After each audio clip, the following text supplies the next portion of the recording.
Good morning, everyone. Good morning, Anacostia. Good morning, Anacostia. Welcome to the groundbreaking ceremony for MLK Gateway. My name's Bo Minkiti. I'm the founder and CEO of the Minkiti Group. We're a DC-based, minority-owned real estate services company that's dedicated to transforming lives, careers, and communities through real estate. And along with our partners at Enlightened, we're the developers of this project, and it's really my honor to welcome you here today. It's a great day in Anacostia because we're gathered here today to take an important step forward in the realization of the community's vision for the corner of Good Hope Road and MLK. And this is beautiful. And the theme for me, as I was in the shower this morning, the thing that kept hitting me was this idea that it takes a village, and that village requires a lot of people. And this project involved a lot of people and the work and the efforts of a tremendous number of folks. It also is something that village has a history. It has elders. It has folks that have invested in it over the years. And so we thought that it was appropriate to be here in Anacostia Arts Center. And so I wanted to welcome up Dwayne Gauthier to tell us a little bit about this facility that has been contributing to this community and whose work we're building off of in this project. So, Dwayne. Thank you,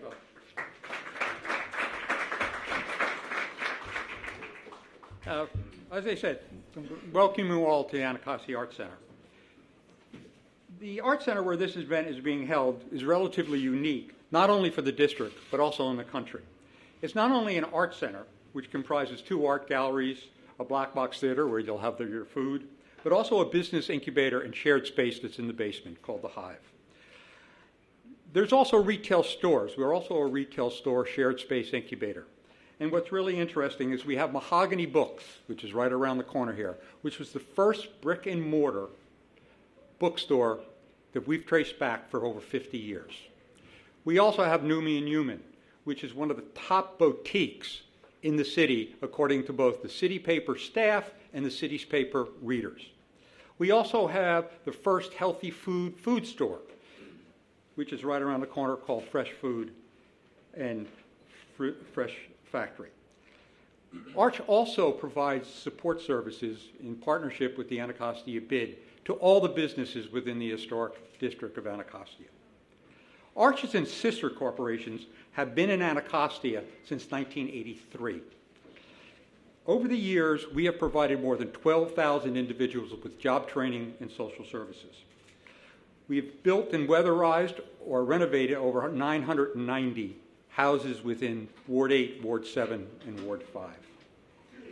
And we provided business support services to over 320 businesses in the last 7 years. And most important, in the last 2 months, Arch has taken a new step. We have sold 2 of our facilities to local businesses who have rented those facilities. That is a step which Arch is taking, that we are going to eliminate some of our retail, but only to people who are currently tenants. It's part of the program which the mayor's office and the deputy mayor's office is supporting. I mention these accomplishments of Arch only because it provides us with a perspective of what today's groundbreaking project means. This project will bring to Anacostia a number of tangible benefits. The first, it is truly going to be the gateway to Anacostia, as the first thing that visitors come to see as they cross 11th Street Bridge. Where now one sees boarded up buildings and a vacant lot, they're going to see a 3-story building, well-designed, that is not only visibly attractive, but also honors the architecture of the Anacostia Historic District. The project will bring much-needed retail space so that businesses that are currently in the Anacostia Business Center, such as Numi and Human and perhaps Mahogany Books, can grow. Because right now, they're very constricted by the size and the visibility of their facilities. It will bring an incubator to the community, one focused on providing employment and higher paying jobs. But perhaps the most important part of what this project does, the project shows the commitment of the mayor, financial institutions, and the private sector to invest in revitalizing the community of Anacostia, which has long been neglected but has always been resilient. Thank you, and after the ceremony, I hope you patronize our stores.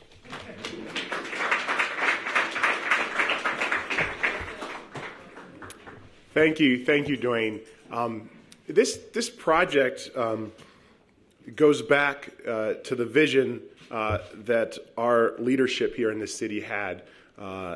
Mayor Bowser issued an RFP seeking partners to redevelop this site back in 2016. This was a site that had been long vacant, that the district had then gone in and acquired so that it could be repositioned. And this was one of the most prominent sites in Southeast DC. As we come across the bridge, it's what we see. And this community has always carried that responsibility of being not just a neighborhood, but oftentimes representing a whole side of the river, for good and for bad sometimes, in the way the rest of the city looked at it. The project was a challenging one. But, sometimes there's these little nudges, and it's worth acknowledging Sarosh, who was someone who pushed. He said, hey, you guys should take on this challenging project. You should think about it. You should go apply, go do the research, see if it's something you can compete for. Because at first it was a little scary. This is a challenging project to take on. But it's the type of thing we get excited about. An opportunity to play a part of the rebirth of a community, and to figure out how to capture and include the existing residents and businesses, their vision, their input, and their participation in what happens and in the economic development of their community. So we set out on what's been a 4-year journey to better understand the community's assets. And I always think we sometimes start by saying what's not there. I think we always have to start in communities by understanding the strength of what is there. And understanding the assets of this community, which are tremendous, understanding the needs, the hopes, and the dreams of the residents, small businesses, and stakeholders. And what we heard was a call, and it was a call for participation. It was a call that said, we want things to come to we want new development in our community, but we want to ensure that we are part of that new development as it happens. It was a call for jobs. It was a call for small businesses. It was a call for restaurants, fresh food, and for other neighborhood-serving amenities. A call for the sensitive integration of the historic fabric and the historic buildings of the community back into the future of the community.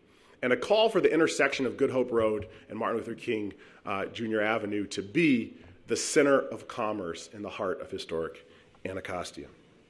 And with the help of the community, we were able to create a vision for inclusion and participation that included jobs. And that really came from a late-night conversation between myself and Antoine Ford. We were two businesses that were being honored as some of the fastest-growing inner-city businesses in America, and we were sitting after one of the sessions there late at night, having a drink, and discussing what it meant to be a business person and the role that business could play in making a difference in the communities that we live and work. Antoine grew up in Carver Terrace, has been part of DC his whole life, connection to it, and we both were having this conversation about what was sort of the obligation our businesses had to participate in the communities we had. And about 45 minutes in this conversation, I said, we're looking at this project. And if you're really serious about what you just said, well, let's put your business where your mouth is, and why don't you come to Anacostia and move from Connecticut and K to Good Hope Road and MLK. And that became our mantra, from Connecticut and K to Good Hope Road and MLK. We're going to bring Enlightened here. And so that commitment from Antoine is really what helped jumpstart, was a series of activities that brought it forward. And they'll be relocating their headquarters from Connecticut and K to Good Hope Road and MLK, bringing 150 jobs with them, 150 employees with them, and they will be the largest private employer in the last 4 decades to move east of the Anacostia River, and we're really excited about having them here. We're also working on a vision that the residents had for neighborhood-focused amenities and neighborhood-serving retail. And we're in the advanced negotiation stage with several really exciting tenants, and we plan to be announcing a vibrant mix of future retail tenants very soon. This project's a public-private project, a public-private partnership in every sense of the word. The project was the district involved itself to own the property and move it forward. The project's been financed using a combination of new market tax credits, a grant funding from Neighborhood Prosperity Fund, tax abatement and work from the district council to make it happen. And then in the end, there was this little piece left, and we were able to leverage Opportunity Zone financing and some of the new things in Opportunity Zones to help bring together that mix. So truly a public-privately finance transaction in all senses of the word. And the site's going to be transformed to technology hub with job training, incubator, et cetera. None of this would have been possible without the commitment of our city leaders. The collaboration with DMPED and the team at DMPED and the hard work that team put in day after day to get us to this place. I just want to specifically acknowledge our mayor, who's had the vision for an inclusive city from the very beginning, that's been committed to this idea of pathways to prosperity for residents across all 8 wards of the city, and has done that and has been stayed committed to that throughout the years and throughout the struggles and the ups and downs, has pushed that for us. So we're just really following the steps and adding our little teeny piece to that vision. I also would like to acknowledge Councilmember McDuffie, whose commitment for inclusive economic development, and quite frankly, his courage and commitment to making that happen and to helping this project move forward, really shepherded it through some of the challenging stages along the way. And I want to thank Councilmember White for his engagement early on with us to work on ensuring that we are harnessing the existing assets of the community and that the community was fully engaged in the vision that was being created for the site, so that that vision would fully reflect their hopes, dreams, and aspirations. And then lastly, I want to thank the team at DMPED, John, Sarosh, Gilles, and Mark, who's over there. These folks worked tirelessly behind the scenes for the last 4 years and were critical to making this project happen. Brian will have a chance later on to thank the amazing broader team that did so much work on this, because it truly does take a village to get to where we are today. And it will take a village moving forward to ensure that this project is a continued success and has the ongoing impact we want to see it have in this community. So this is what we founded our company to do.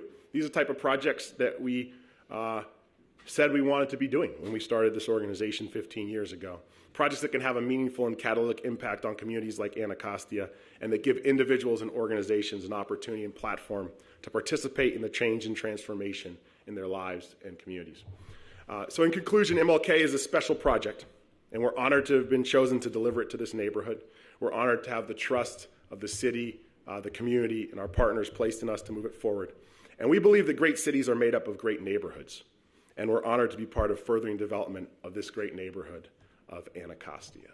So I'm going to turn it over to our Deputy Mayor, John Falchecchio. Good morning, everyone. Well, I just wanted to come up to say thank you to a few people. The team at DMPED has been working on this project and has really been pushing Bo and the team. I think Bo would attest to that, to get started. So Saros, to Gilles, Mark, and Javier, thank you for the work. Let's give them all a round of applause. And then I want to keep this short, but I wanted to express how important it is that we're gathered here today. The mayor is always pushing us about not just doing things, going through the motions, and thinking about how we can do things faster. And so a lot of times we think about when do we do a groundbreaking? When do we do a ribbon cutting? When is that moment to mark something special? And today is definitely one of those moments. Mayor, I hope it lives up to it, that we have a developer who's in Ward 4, a business who's moving from Ward 2, a council member from Ward 5 who has advocated for this, a Ward 8 council member who's been supportive the whole way along, who've come together at the beginning of a new decade at Good Hope and MLK to say that we're going to plant something new, something great right here in the heart of Ward 8. So let's give a hand to the team for putting that together. And to Sarosh, Gilles, Mark, and Javier, and to Bo, they're going to keep pushing and make sure that we deliver for the community everything that we promised and more. And so we're excited to be here in historic Anacostia, and also want to give a shout out to some of the other businesses along the corridor here, Linda Green and Anacostia Organics, who's going to be celebrating their 1-year anniversary coming up later this month. Busboys and Poets, which was a big partnership with the mayor's office and the Far Southeast Family Strengthening Collaborative. And then also the Go-Go Museum, which is a vision of members of this community to bring it right here to MLK. That'll all be part of something that's happening here in Anacostia. So when folks ask you what you did today, say that you were at the start of something big right at the heart of historic Anacostia. Thanks, everybody.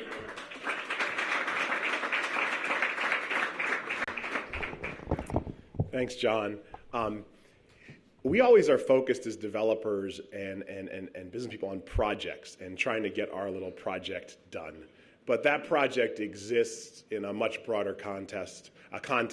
And I always say that we're painting in a half-painted tapestry, that there's already a fabric of a community around us.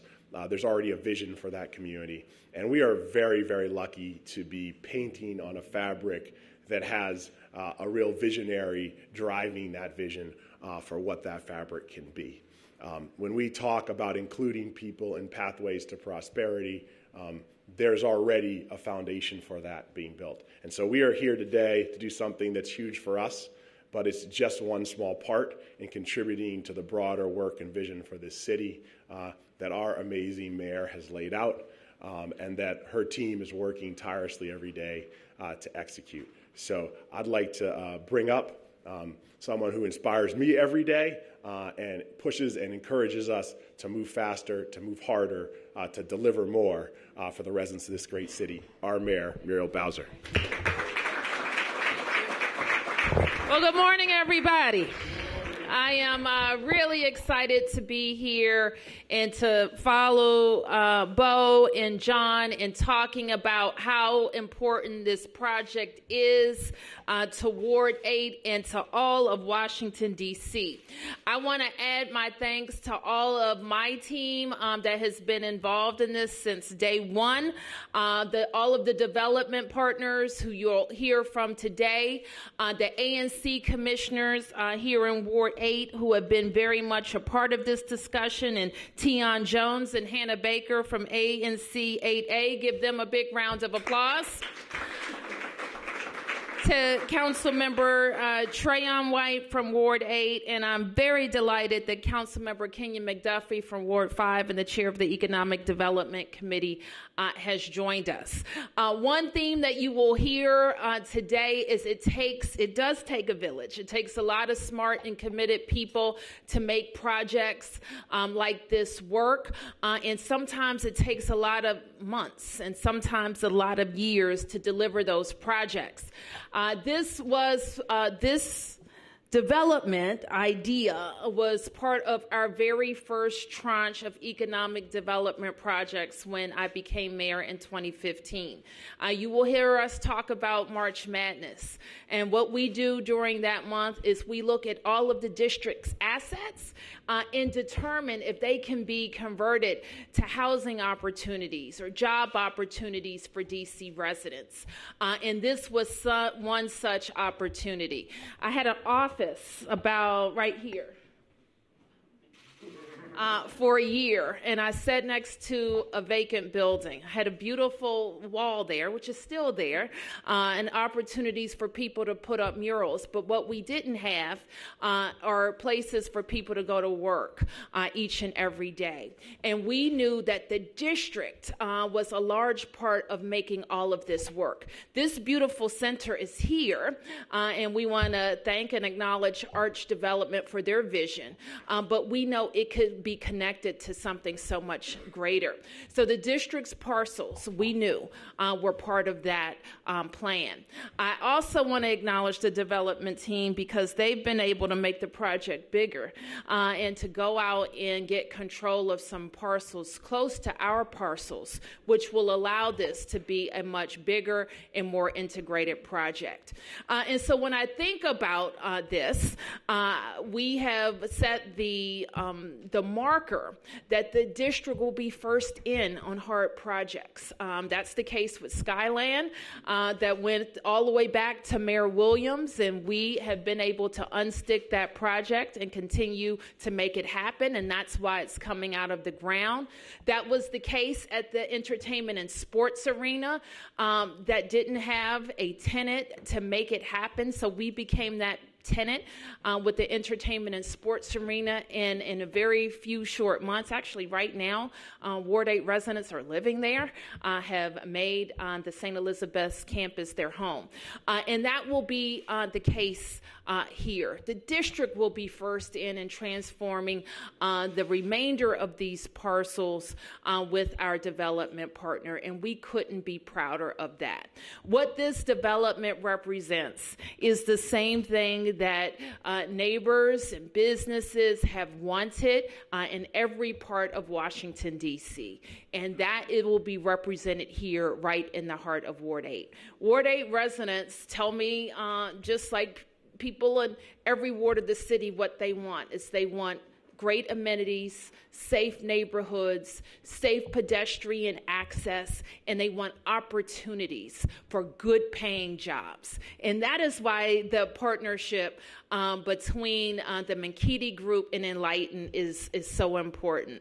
I'm also proud that these homegrown Washington, D.C. businesses led by African American men will also lead this project, which is, I think, also just demonstrates what we're about when we say we want all 8 wards to be involved in the city's prosperity, and we want people from every aspect of Washington, D.C.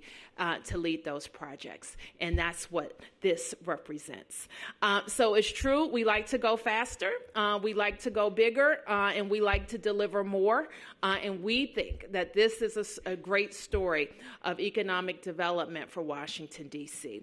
And we couldn't do it alone. And it's a lot of pieces. You're going to hear about that, how these projects get financed, how the city is involved in many aspects of what we need to do goes before the Council of the District of Columbia. We are very lucky to have the leadership of Kenyon McDuffie in the relevant committee, the Economic Development Committee, and for him as a ward council member to say, yes, I represent Ward 5 and I want economic development in Ward 5, but I also want it in Ward 8. And I'm willing to stick my neck out if it's necessary to make sure not only that we have a project like this, but we're able to advance Reunion Square, the first ever TIF for Ward 8.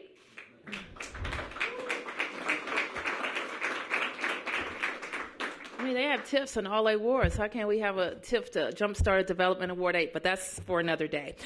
Here we are celebrating this MLK Gateway project, and I couldn't be more proud. And now I have the pleasure of introducing our members, our partners on the council, Councilmember Kenyon McDuffie, and we'll introduce Councilmember White when he arrives. Councilmember McDuffie.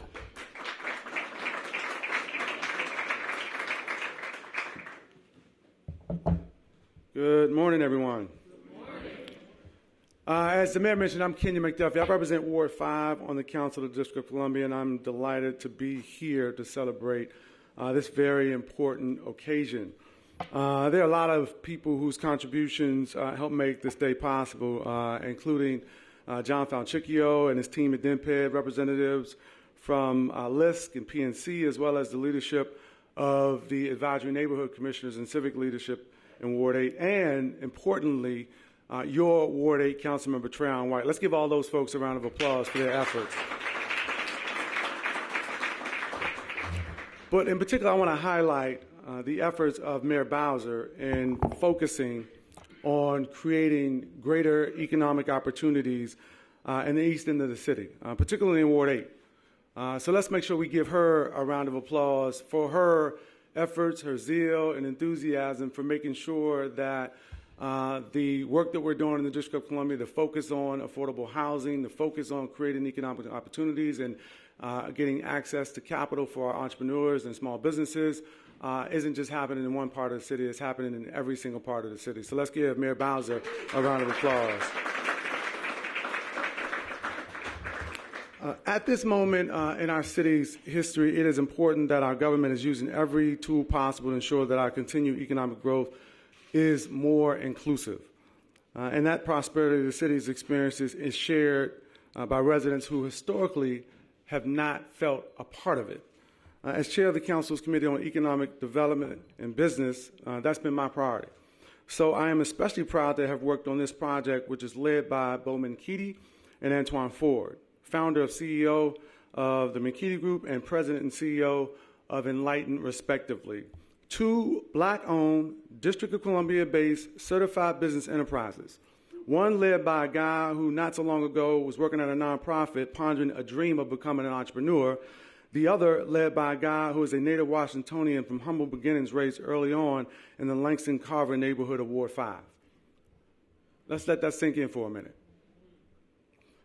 I sincerely hope you all will pardon me going a little bit longer than I normally do at these types of events, but then again, this is not a usual economic development project now, is it? We should be intentional in identifying and supporting more projects like this one. Why? Because the MLK Gateway project will bring 200 plus jobs to historic Anacostia through Enlightenment's occupancy of 20,000 square feet of office space. In addition to street-level retail that residents have sorely wanted in this community, it would also include a small business incubator to provide training and expand residents' access to meaningful economic opportunities. Beyond the amenities and jobs, this project is a tremendous example of what can be achieved when D.C. government partners, the mayor, DMPED, other agencies, the private sector, and the community all work together toward a common goal. And I can't wait to return here and help cut the ribbon on this monumental project. Right here on Martin Luther King Jr. Avenue, the street name for the person who dedicated his entire life to spreading hope in the face of opposition, but who gave the ultimate sacrifice in the struggle for economic justice and opportunity for all. Thank you all for allowing me to be a part of this momentous occasion. I really, truly appreciate this. And we're going to look back on this day, I think, in awe, and can't wait to come back and help you all cut the ribbon. Thank you all.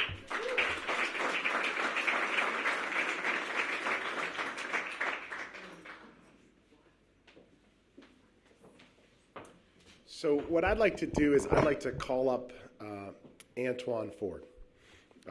He has been my partner in crime in this. There's been, I know, many late-night calls, and it looks like late-night calls and concerns in making things happen as we move forward through this process. So I'm going to bring up Antoine Ford. So congratulations. Thank you. Good morning, everybody. Good morning, everybody. I always want to start this by thanking God, because this has been a long time coming. I want to thank the mayor, and she's trusted me many times to do certain activities, and I want to thank you for what you've done, this vision. I mean, I look around at the folks that have come here and growing up in this neighborhood, to imagine something like this happening on MLK and Good Hope Road is amazing. And I need you guys to understand the part of history that you're a part of. I want to thank John Felchecchio, who's been a good friend. He's allowed me to just walk in this room with interns without even knocking. I'm coming out, I need you to meet someone. And he entertained them for, 30 minutes?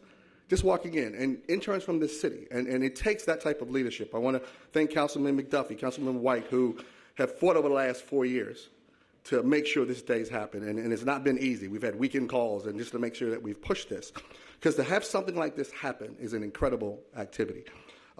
This MLK Gateway project literally is one of a kind, and it takes great leadership in a great city and great partners to make something like this happen. And I want to make sure that everyone has that in mind. I would be remiss if I don't thank my wife. This keeps me out of trouble. So, Tanya, thank you for putting up with me and for your leadership, because she's brilliant. But she allows me to be me, and I think that's important for that to happen. Of course, and we haven't done this today, can we thank Bo Minkiti and the Minkiti Group together for their leadership on this? Bo, I personally thank you for your leadership, your sacrifice, your patience in this project, patience with me, and making this happen. Because I'm like, Bo, my lease is over.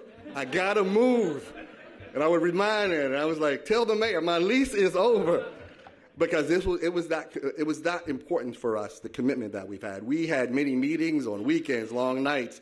I think we most recently met in the rain, sitting outside talking about this particular project. And it's important that we have here. I want to thank the financial partners. You'll hear about them later. But I got to answer the question, what does it mean to be the largest employer moving to Anacostia in decades? You know what it means? It's an honor for me to do this. It's an honor because this is something that is what we're supposed to do when we do it. Again, growing up in Carver Terrace, I wanted to be a change agent for this city. You grow up in Langston Terrace. You grow up with this concept. I was talking to Emeka about growing up where, the golf course has a fence around it, and that's not for us. And so for me, it was like, I don't want to be a part of a city that's fencing things off. So based on the leadership of this city, you know what? We're taking down fences. So we should applaud that right now. We are taking down fences. it means that we are committed to this area. As the mayor's appointed chair of the Workforce Investment Council, I am living what she's asked me to do. Working along, I think I have Director Smith, maybe here. We have working along Deputy Mayor Klein, Director Hughes. We look at making sure that we create a pathway to the middle class for our citizens of this city. This is going to happen at the MLK Gateway. We're committed to this. We're going to be doing workforce development training here. But the unique thing about this is we're going to be incubating companies. So we're going to create this self-sufficient, self-sustaining organization for the companies that we're growing are going to hire the people that we're training. And we want this to be a model for workforce around the country that says you can go to one place and have people train, have the companies grow, and be able to feed those companies those people that they need. And so we want to make sure we are that example. We are committed to growing local businesses. We are committed to growing people in this community in a tech sector that grossly needs people right now. We have more jobs in the tech sector and infrastructure than we have people. But we have people over here that need jobs. It is a perfect marriage for what we want to be able to do in this area. I want to enlighten folks. The team Enlighten, can you raise your hand? A little higher than that. Can I get a hello from you guys? They're all over the place.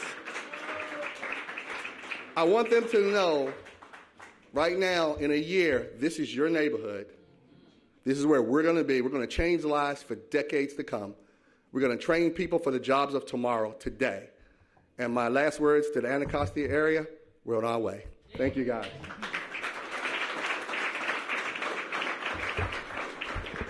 Thanks, Antoine. And for those of you who've ever owned a business, been responsible for the livelihoods of hundreds of people, if you understand the commitment that this man has had to put his company on the line, to put his lease on the line, to put his reputation and his future on the line, to be part of this, just give the guy another round of applause. It's inspiring. And as we said earlier, this project really was born out of the assets and the vision of the community that this community has. And from day one, Councilmember White has been encouraging us, engaging us, and reminding us to make those connections, to ensure that we're harnessing the assets that exist here in this community, and that we're ensuring that this fundamental idea of participation happens. And that's not just participation in an opportunity to apply for a job. That's participation in the vision, in the concept, in the idea. And that's not just job training. That's connections to jobs once people are trained that create those pathways that make such a difference. So it's an honor to call up Councilmember White.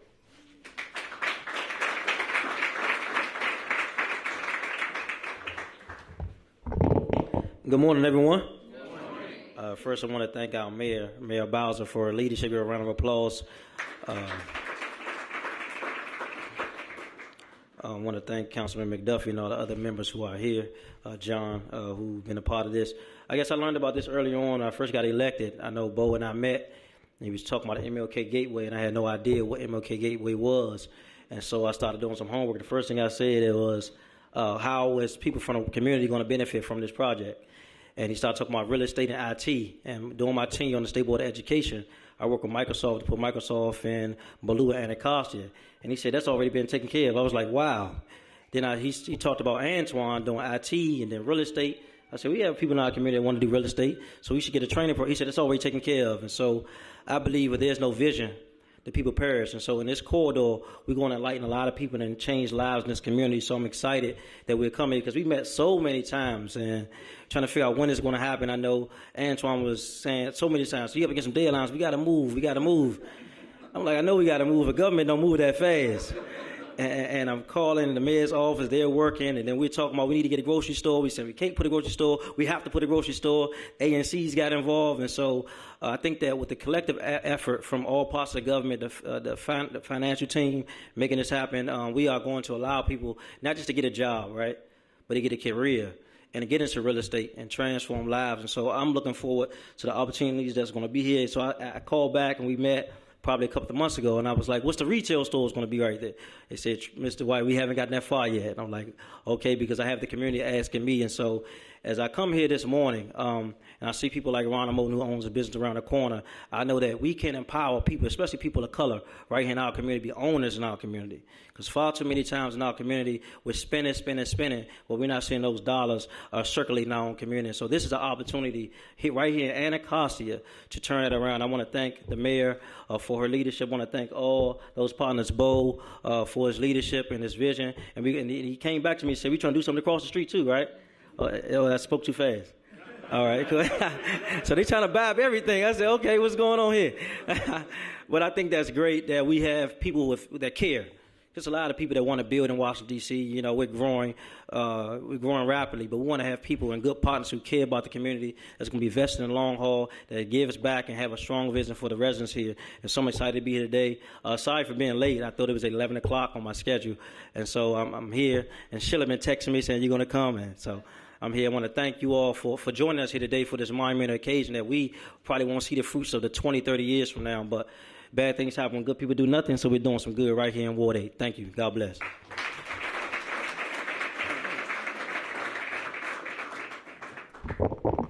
So a big piece of this project was a really complicated capital stack. And for those of you, some of you, I see some experts out there in community development finance. But I wanted to call up Emeka Monime, who's the Minkiti Group's Senior Vice President of Minkiti Group Capital, who was at the center of working with the team to put together this transaction, which is, we believe, one of the first, if not the first transaction in the country to combine new market tax credits with opportunity zone financing in a public-private transaction, and trying to harness both the latest program, some existing programs, and the focus and vision of the city to move forward and execute a very complex capital deal. So I'm going to turn it over to Matt. Thank you, Bo, and good morning.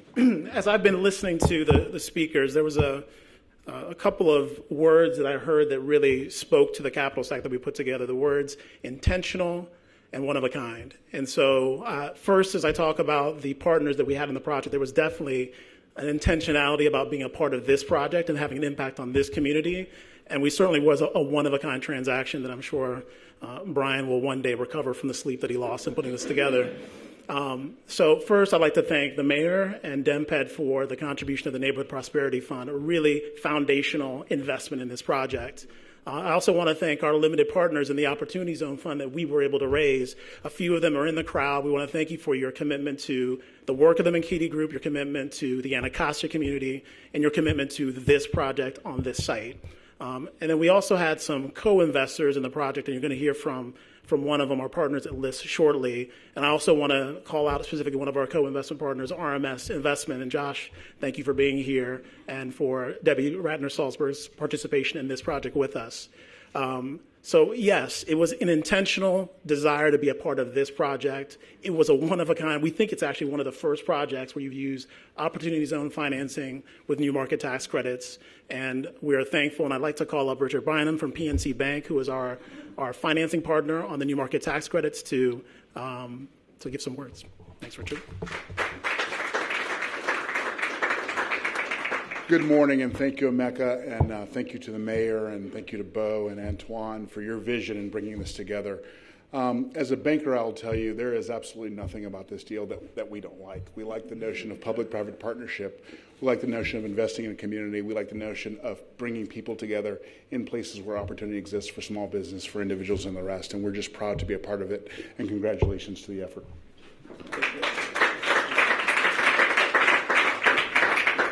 So as Bo mentioned earlier in the project, that we realized that there was a gap of financing that we needed at the very end.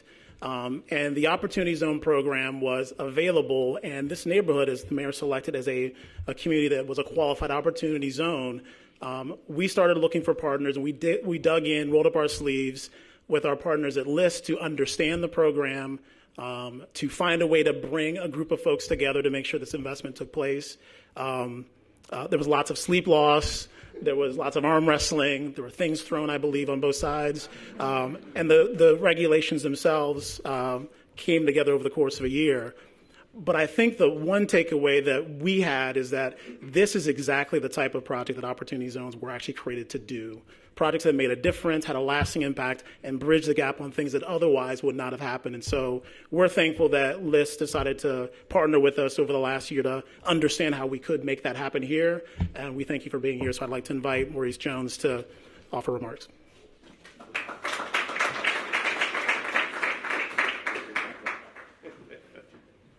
Well, good morning. Oh, there are more people than that here. Good morning. Good morning. It is true that this was a team sport, is a team sport. I had an afro when we started. Wait, that shouldn't be that funny. We are delighted to be here. I also want to take my hat off to the greatest mayor of the greatest city in America and thank her as well. Every team needs a point guard, and that's the way you win. We were and are attracted to this.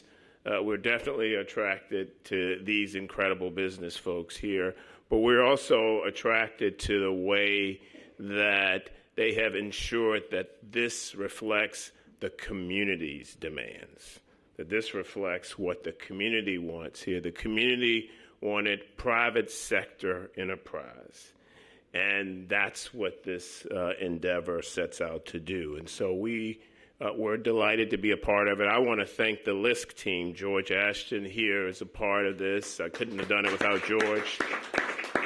But in addition to George and our folks who are doing Opportunity Zones, we have, just to show you that we're putting our money where our mouths are, amongst the things that we're doing here, because of our great confidence in it, we provided a $1.7 million pre-development loan. We provided an $8 million new market tax credit piece, and then a $500,000 equity investment as well. I think you're right.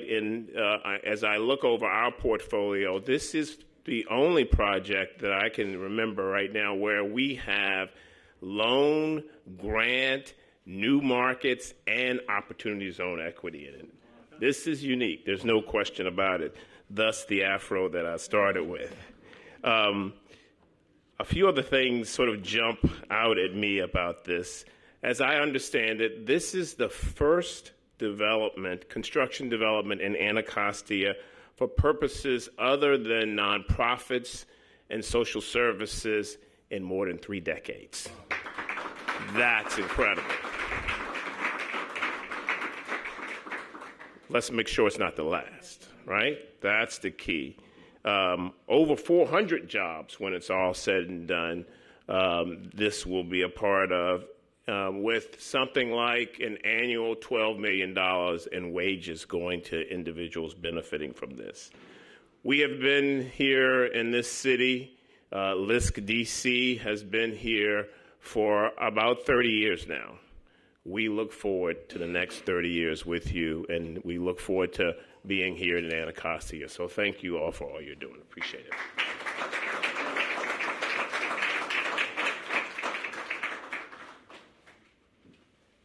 Great. So just 2 other financial partners I just want to recognize: City First Bank, who I believe we have some folks from here in the audience, Consortium, Adam Weirs and his team, and then Maui Ascadom. Just to give you a sense of how all in we are on this project, one of our biggest Opportunity Zone investors is a gentleman who I met cleaning bathrooms at Harvard, who's gone on to build a very successful company and recently sold his company and decided that this was going to be his first investment because he believes in this neighborhood like we do. So Maui Ascadom, he's out there somewhere. Meet him, say hi to him.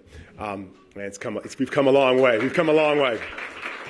And then finally, just before I call Brian to sort of round this out, I wanted to acknowledge the Minkiti Group team. If all the Minkiti Group people in the room could just raise your hands. There's a lot of you that have worked tirelessly around the clock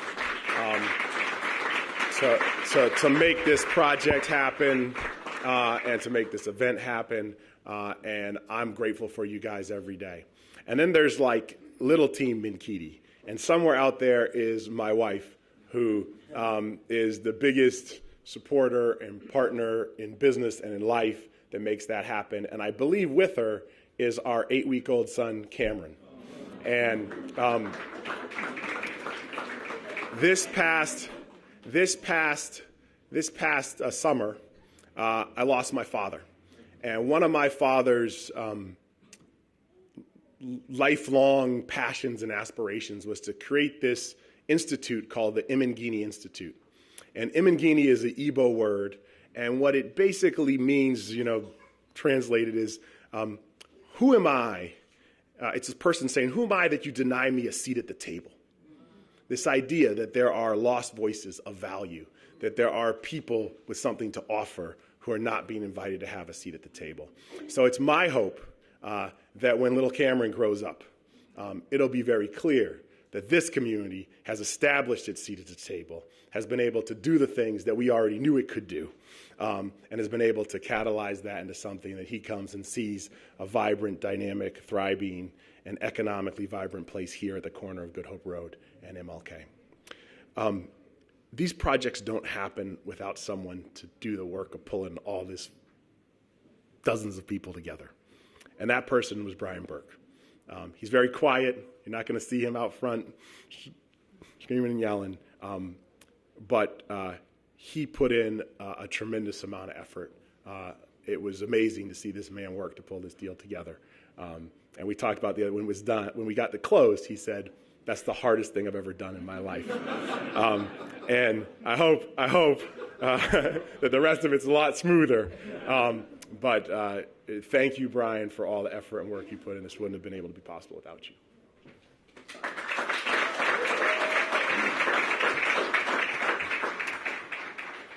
Bo's right. This was not an easy project to complete, and the groundbreaking may seem like the beginning of a project, but for us, this is the culmination of over 3 years of hard work, of designing and permitting the project, negotiating legal agreements and the leases, putting together a capital stack with, as you've heard, many pieces that all had to fit together.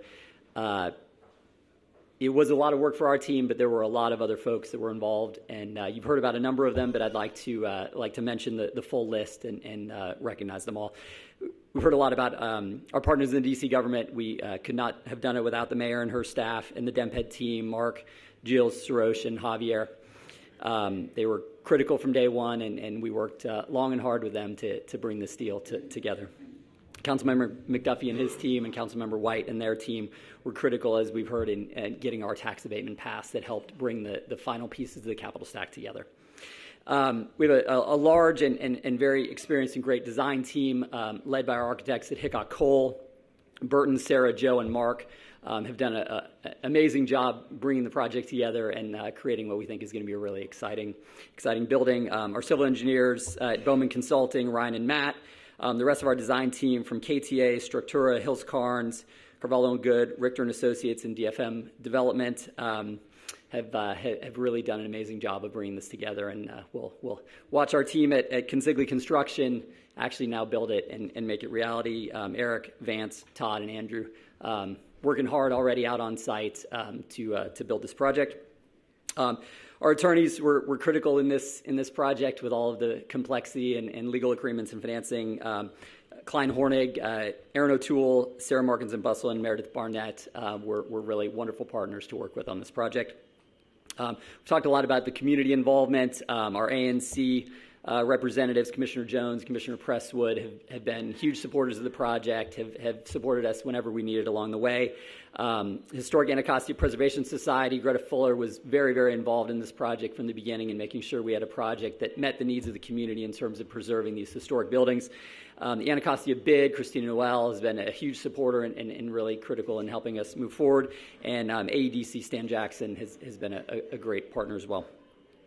We've talked about financing and all the players, but I'll recognize some individuals. Financing with PNC Bank. Kiva Dennis was really our quarterback here from PNC. And then the rest of the team, John Miller, Marie Hickel, Daniel Moss, Terry Copeland, and Richard Bynum at PNC were really the leads and quarterbacks of this deal. City First Bank, Tom Nida, Brian Argrett, and Carl Harrison. The list team, George, Ryan, Kelsey, Zach, Kevin, Ramon, and Adam, as you heard, they played many, many roles in this deal, and we've been working with them since the beginning.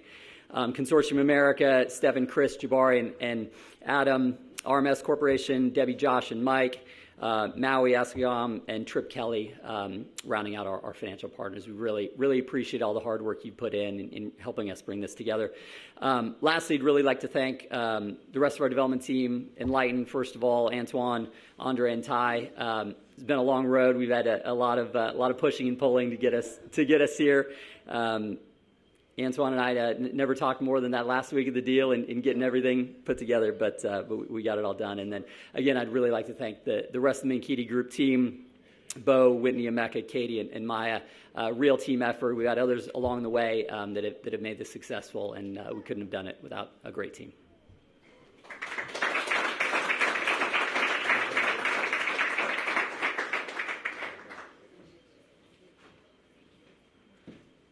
One last big round of applause for everybody involved in a fantastic project. And we have these celebrations, and I want to make it clear to my friends out there why we do this. We have these celebrations because people spend many, many hours, many sleepless nights bringing these projects together. And it is important to celebrate when we hit a milestone. It's also very important to communities that they see progress happening. They understand how they come together, how people get jobs, and how we transform corridors. So this is a wonderful celebration for the work of the public-private partnership that has been mentioned here, but it's also a great celebration for historic Anacostia, and I couldn't be prouder to be here today. So with that, I'm going to answer some questions on topic, then off topic, then we'll get to the turning of the dirt. Yes, sir. Sam. So, Mayor, you've got, obviously, this is a project of new people, new investment. What happens to the businesses that are already here? I heard Check It mentioned, and I guess WEAC Radio. There are businesses that are here. How do they benefit from this? Well, I think that the entire corridor benefits when you are bringing full-time employment to the corridor. It will attract other retailers that the community and the existing businesses want, and the other businesses get more customers.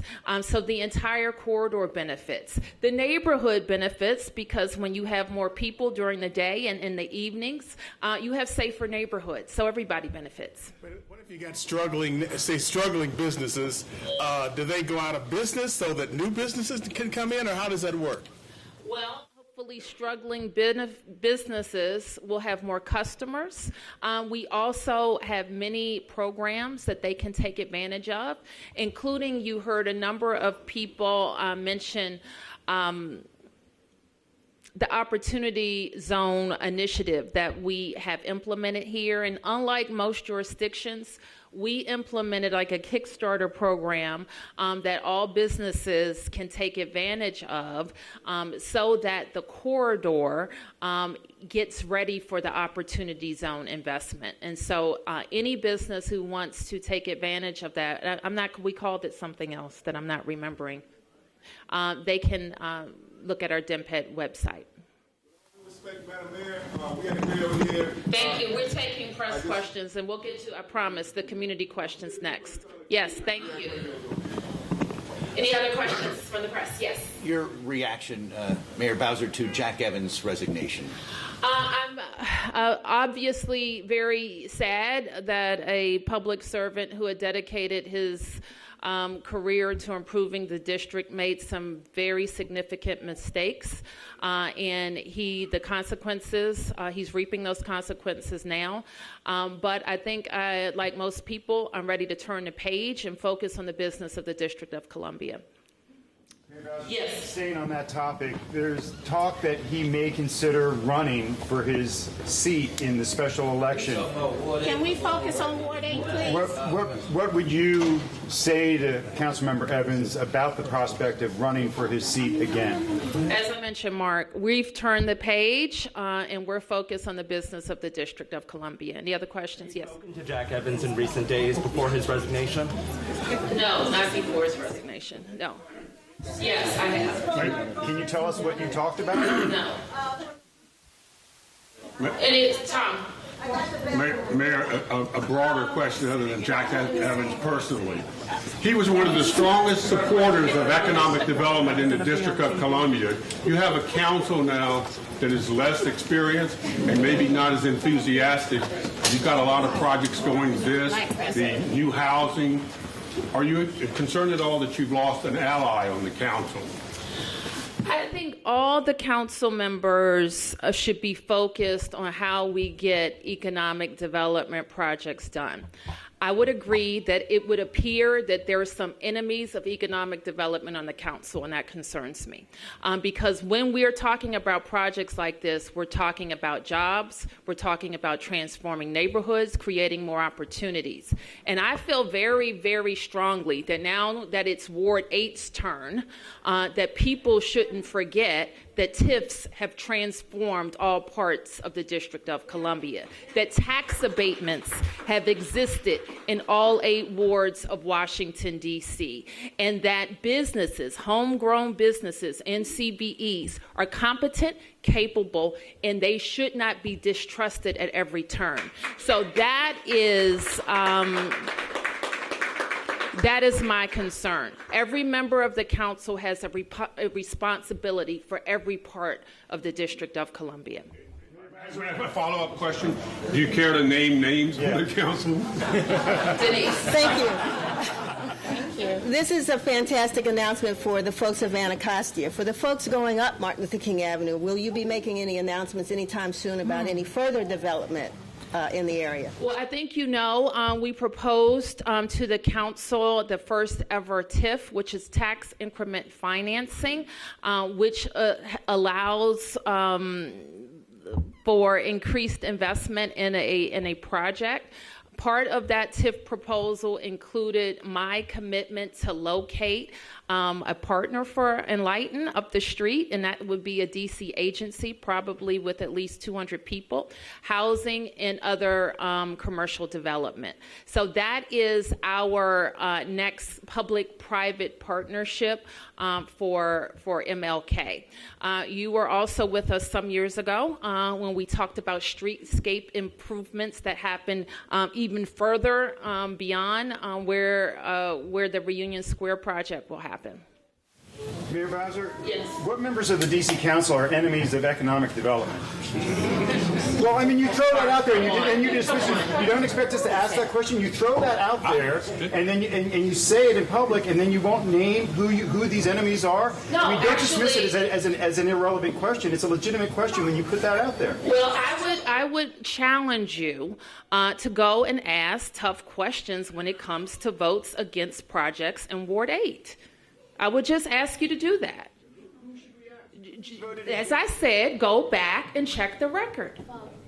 What's the next question? Just another off topic. Yesterday we had about an inch of snow, and it was gridlock, folks trying to get out of the city. God forbid, in the times we live in right now, should people try to leave the city at the same time, what can district government do to help move things along? It's not good for people to try to leave the city at the same time.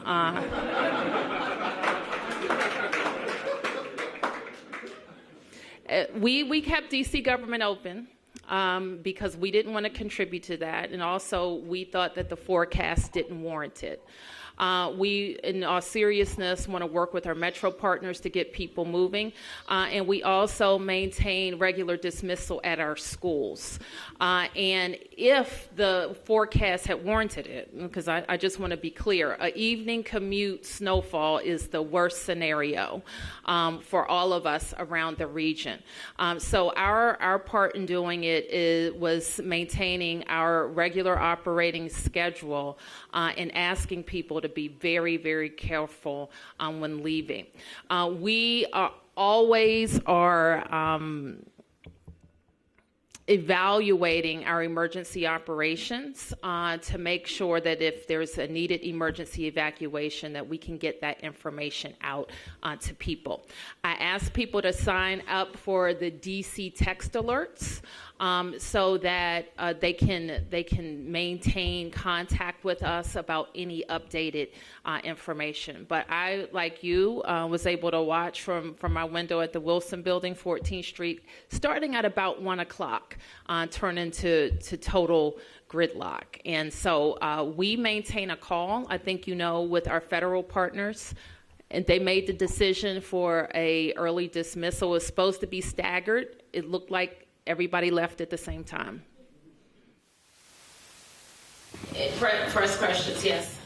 Mayor Bowser, to bridge this event with the story of Jack Evans. So Jack Evans has been an ally you could count on for TIFs and economic development. So with his absence, how are you going to change your approach with the council to advance priorities like this? I'm not going to change my approach. I only advance projects that I think are good for the District of Columbia in terms of their job creation, their spin-off to other parts of the corridor, putting D.C. residents to work, creating affordable housing.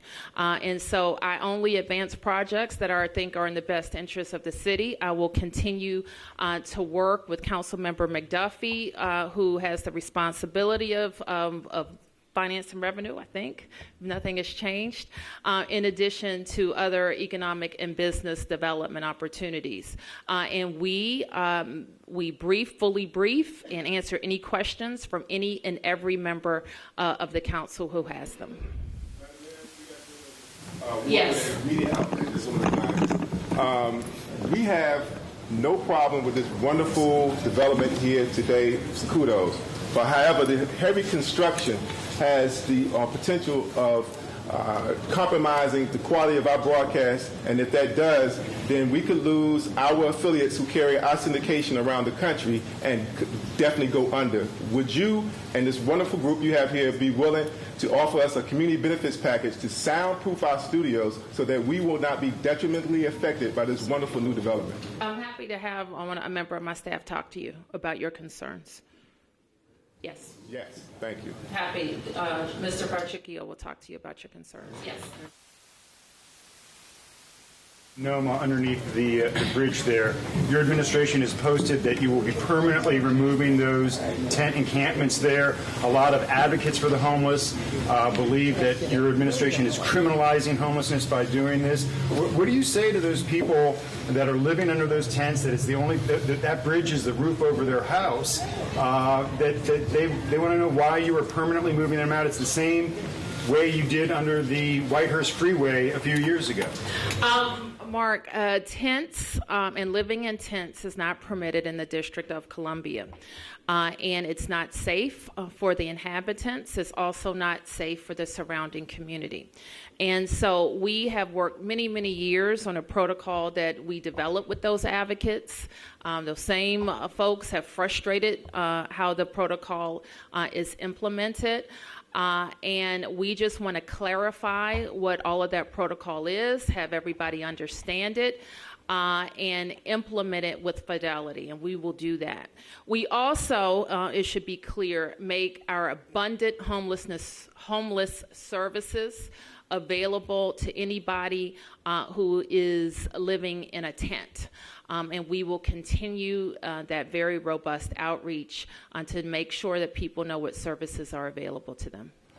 Mayor, as I understand it, right now you're clearing the tents under K Street, on K Street, but eventually it's going to move to L&M as well. Just curious. Because then the other thing is, didn't you clear those tents a couple of years ago? We have ongoing outreach and services there every day, Sam. Understanding is there's signs up now at K Street for the people living under on K Street under the railroad bridge. We post signs continuously. Not on L&M, and I'm just saying, is it just going to start on K and you're eventually going to get rid of all of them, or what's the situation? Tents, living in tents is not permitted in the District of Columbia. Any community questions? Yes, ma'am. Yes. Hey, how are you? Yes, ma'am. I just wanted to find out, when we voted on the McKeety development 3 or 4 years ago, from what I understand, Anacostia Realty, which is a small business, black-owned, was part of that agreement. So my understanding now is that that partnership no longer exists. I just want to verify if that's true, and if so, what happened? Can I ask you to talk to the Deputy Mayor Falchicchio about the details, unless there's a quick answer? Okay.